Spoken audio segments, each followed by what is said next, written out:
외국인 투자자들의 매도가 일부 나오더라도 크게 우려할 필요는 없다고 보고 있습니다. 추세적 기조가 만들어졌습니다. 특히 반도체 중에서 장비주들, 한미 반도체 주가 회복 과정에서 그 국내 은행주들이 올라갈 수 있는 여지에서의 흐름이 나타나기 때문에 은행주도 관심을 가져야 될 것 같고요.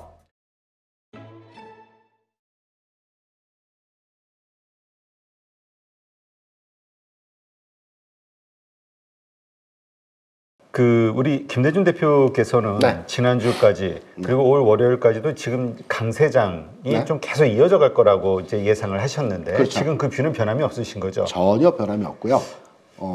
이제 단계식이겠죠. 2,700포인트를 터치하고 지금 현재 이제 시장 흐름이 조정받는 구간에서 흐름이지 않습니까? 그럼 한 단계 뭐 다음 달에 될지 그 다음 달에 될지 모르겠 2,800포인트를 또 한 단계 찍어줄 거고요. 그 다음 단계는 3,000포인트가 세 번째 최종적인 흐름에서의 목표점이기 때문에 시장은 중간 단계에서 조정을 받을 수 있겠지만 흐름에 있어서는 계속해서 주가 우상향하는 형태로의 시장의 그림을 예상하고 있습니다. 네. 자, 그러면 그러한 강세장 이것이 계속 유지되는 혹은 그것에 좀 변동성을 가져다 줄 수 있는 글로벌 이슈 이런 게 있을까요?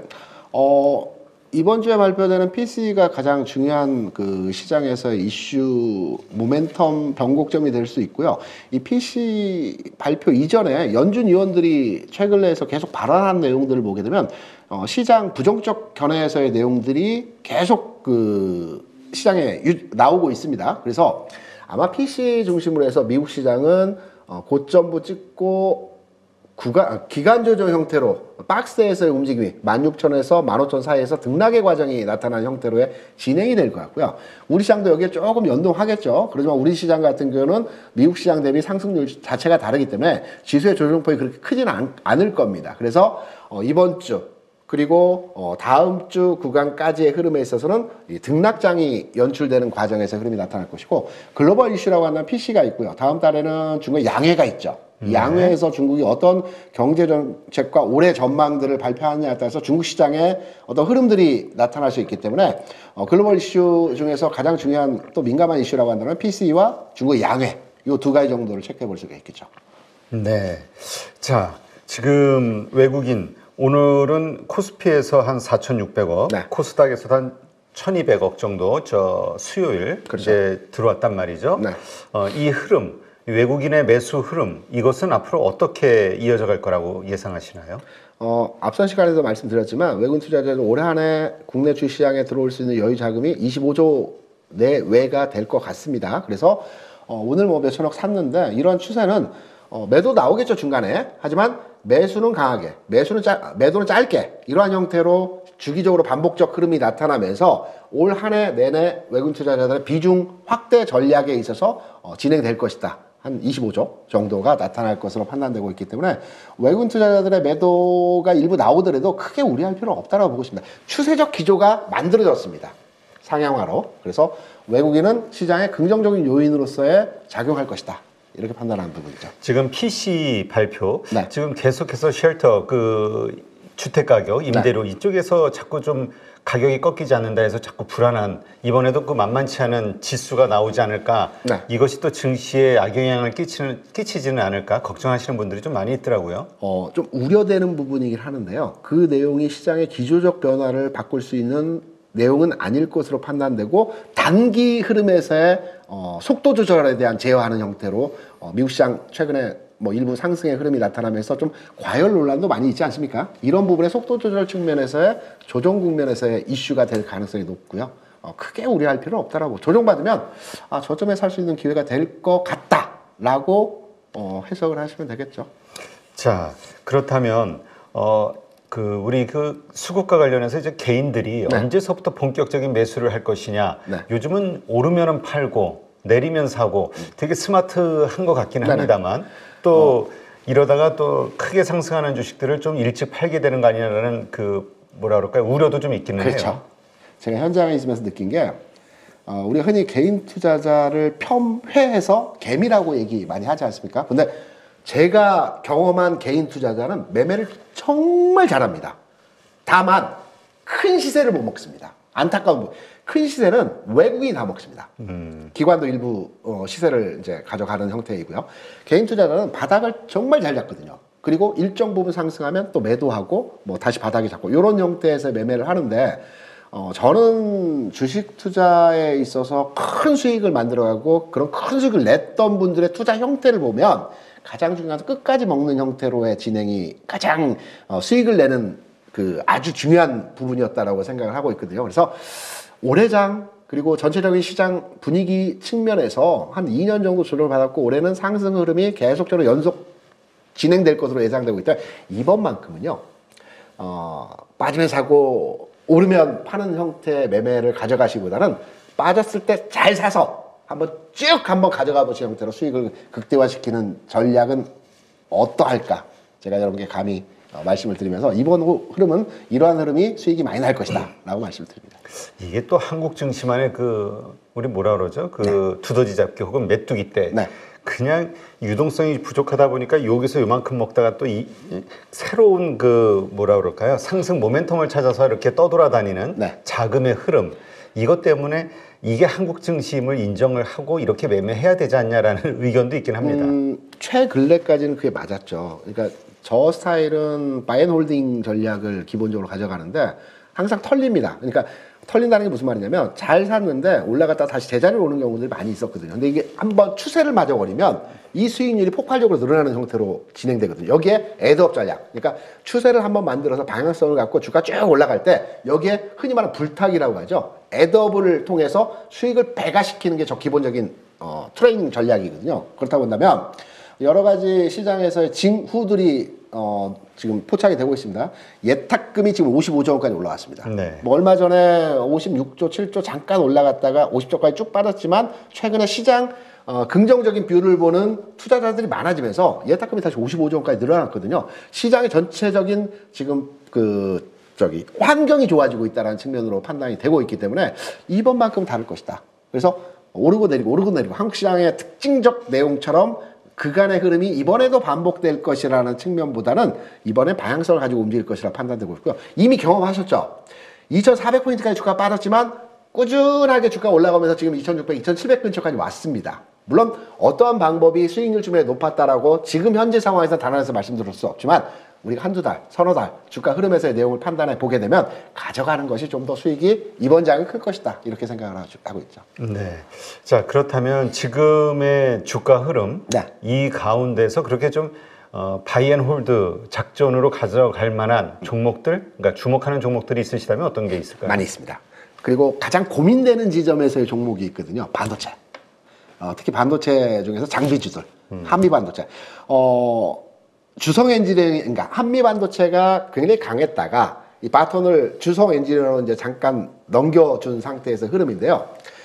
저는 이미 지난번 한미 반도체가 상한가를 치고 주춤할 때 고점부라고 판단을 했습니다. 지금 고점부를 넘겨버렸죠. 그래서 여러분들께 한미 반도체 또는 장비주에 대한 고점을 판단하는 지표를 제가 보는 지표 내용을 한번 설명을 드리려고 합니다. 나는 지금 한미반도체를 가지고 있다. 또는 주성엔진을 가지고 있다. 그렇다면 어떠한 선도지표를 활용해서 이 종목에 대한 대응을 하는지를 한번 제가 드릴 말씀을 통해서 한번 가져가 보시기 바랍니다.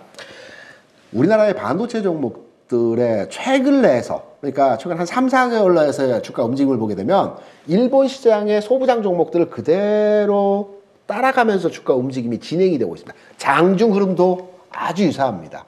일본의 소부장 종목들 많이 있죠. 대표적인 종목이 도쿄 일렉트릭이라든가 레이저테크라든가 이런 종목들이 있는데 이런 종목들이 동시간대에 열리는 일본 시장에서 장중에 바닥 찍고 올라간다. 저점 찍고 올라간다. 우리 시장에서의 그런 장비주들이 또 똑같이 움직이는 현상들이 최근에 계속해서 연출되고 있습니다.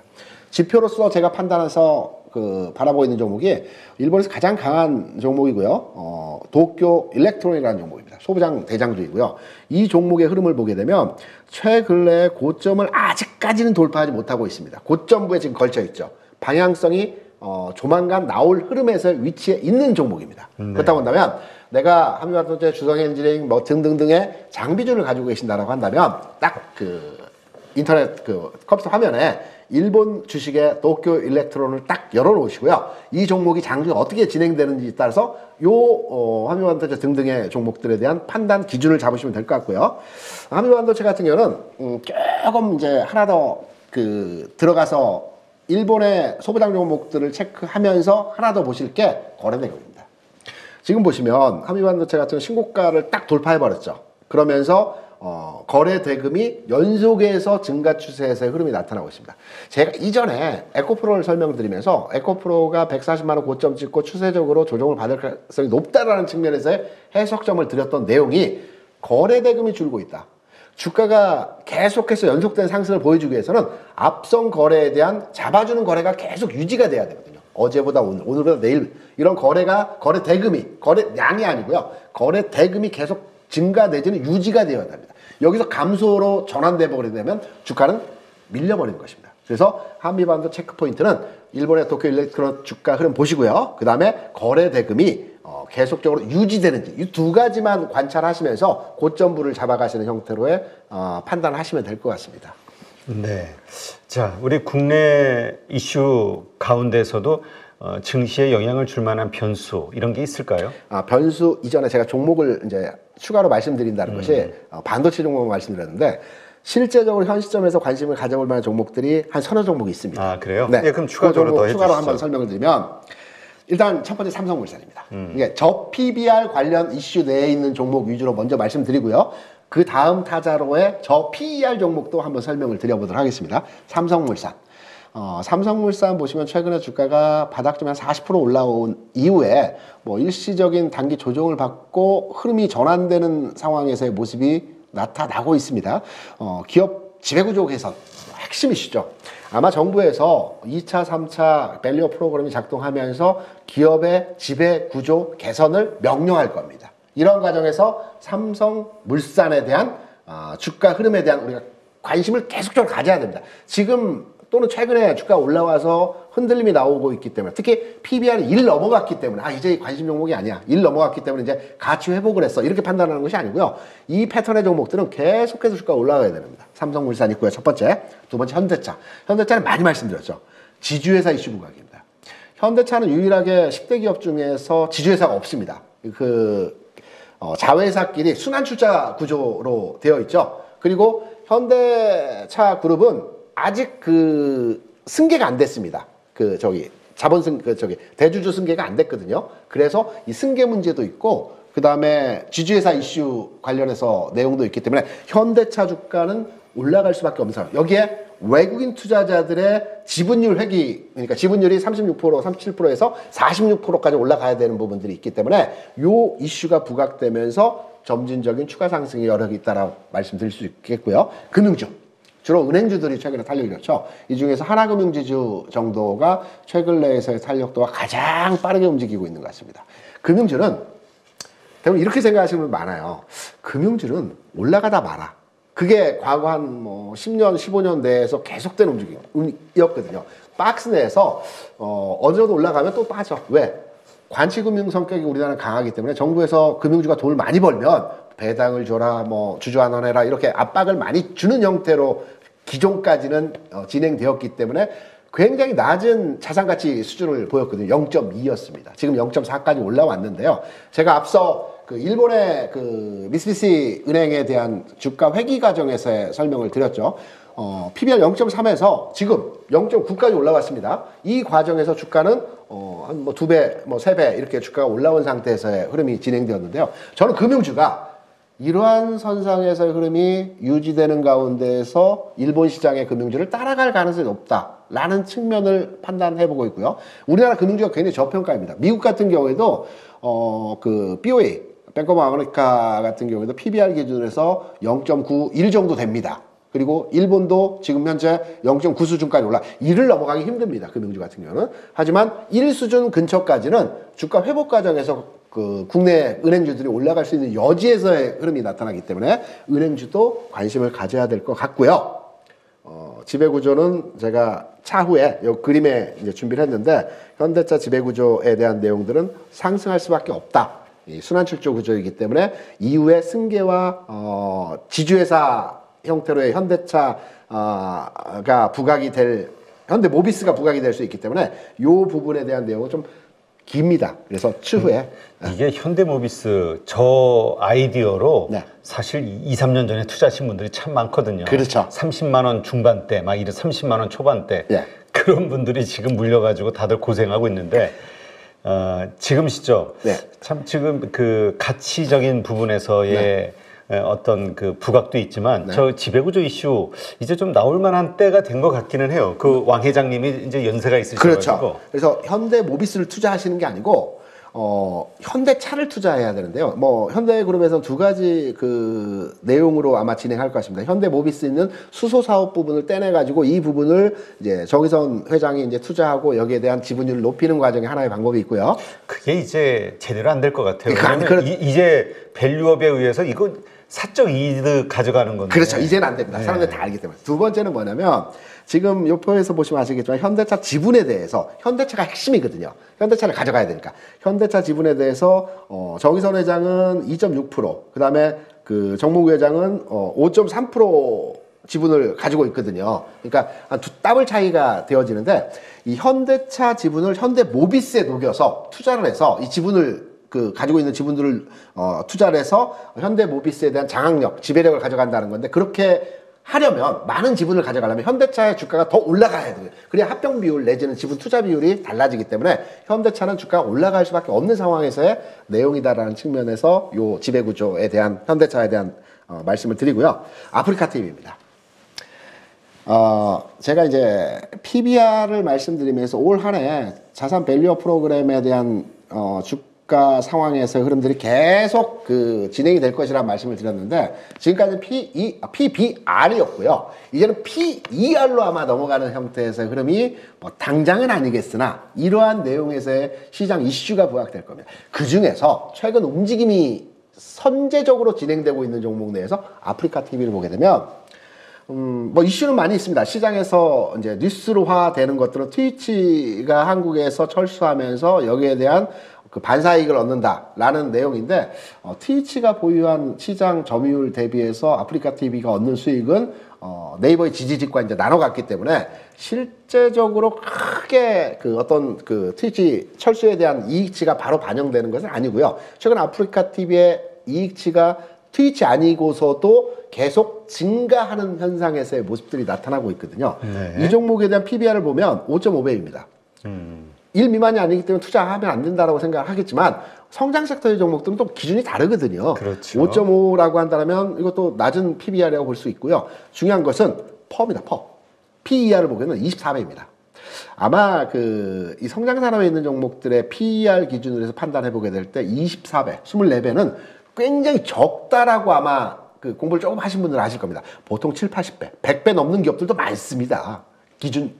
기본적으로 올라갈 때. 그렇다고 본다면 24배 굉장히 저평가되어진 부분으로 판단이 되고 있고 저밸류 이슈가 이제 앞으로 부각이 될 것으로 판단이 되고 있고요. 여기에 더불어서 고점이 아닌가? 최근에 이제 주가가 뭐 7만 원, 8만 원대에서부터 한 13만 원까지 거의 더블 가까이 올라왔기 때문에 이 정도면 고점 분명히 온 것 같은데라고 판단하실 부분에서의 접근이 가능하겠으나 전체적인 거래대금 부분에서의 판단을 해보게 되면 거래대금이 최근 주가 상승하는 과정에서 크게 증가하는 추세, 물론 이렇게 한 번씩 급등할 때 거래대금이 폭발적으로 증가를 했지만 이렇게 안정적으로 우상향하는 과정에서 거래대금이 꾸준하게 유지가 되는 현상이에요. 이건 매집이거든요. 거래가 이렇게 대금이 확 늘어나고 주가 급등하고 이 형태의 우상향이 계속 유지되는 형태에서의 모습들은 이걸 매집이라고 볼 수 있습니다. 그렇다고 본다면 단기 주가 상승에 대한 조정은 분명하게 나타날 겁니다. 저는 개인적으로 10만 원 초반대까지도 주가 조정에서의 현상이 나타날 가능성이 있다라고 판단되지만 이때는 어떤 시장 이슈가 PBR에서 PER로 넘어가는 과정에서의 이전 단계 수준에서의 상황이기 때문에 10만 원 초반 수준, 중반 수준까지 왔을 때는 진입해 볼 만한 시장 이슈 이동에 대한 흐름에서 관심을 가져보실 만한 종목이고요. 지금이 아니고요. 조정받아야 됩니다. 이 종목은. 네. 조정받으면 10만 원, 11만 원 요 부근 언저리 근처에서는 한번 관심을 가지셔도 되는 이런 종목으로 이제 이슈 이동 관심 종목 여러분께 설명을 드렸습니다. 네, 알겠습니다. 네, 하여튼 변동성이 심해지고 있고 투자 심리도 오르락내리락 지금 그날그날의 시장 분위기에 따라서 바뀌고 있는 상황이라 하여튼 이 말씀 주신 이러한 부분들 잘 참고하시면서 투자에 대응하시기 바랍니다. 오늘 함께해 주신 김대중 대표님 고맙습니다. 감사합니다.